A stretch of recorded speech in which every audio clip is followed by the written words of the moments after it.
నిజానికి పోయిన 5 ఏళ్లు తిరుమలలో వైసీపీ వాళ్ళు చేసిన అరాచకాలు అన్యాయం ఇన్నా.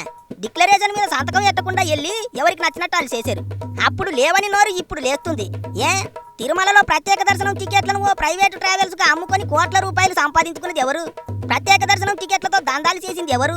తన వెనకాల గుంపులుగా జనాన్ని తీసుకెళ్లి దర్శనం చేయించి డబ్బులు దండుకున్నది ఎవరు? వీటన్నిటికీ సమాధానం ఏంటి? ఈ అన్ని బయటికి తీస్తే ఆంటీ తలెక్కడెట్టుకుంటుంది అని అడుగుతున్నారు చాలా మంది. పవన్ కళ్యాణ్ రావాలి అని ఓ గొంతు చీచుకుంటున్నారు కదా, ఆయన అదే పనిలో ఉన్నారు. అందరి లెక్క తేలుస్తాడు. పవన్ ప్రశ్నలకు సమాధానం చెప్పే సత్తా వైసీపీ వాళ్ళకు ఉందా? డిక్లరేషన్ మీద జగనన్న ఎందుకు సంతకం ఎట్టలేదో ఒక్క ప్రశ్నకు సమాధానం చెప్పమనండి అని అడుగుతున్నారు ప్రజలు. పైగా ఏటంటది, పవన్ కళ్యాణ్ గారి చిన్న కొడుకు మార్కు శంకర్కి జరిగిన అగ్ని ప్రమాదం శ్రీవారే చేయించారన్నట్టు మాట్లాడుతోంది రోజా. అది నాలుక తాటిమట్ట అని సలసలా మరిగిపోతున్నారు వెంకన్న భక్తులు.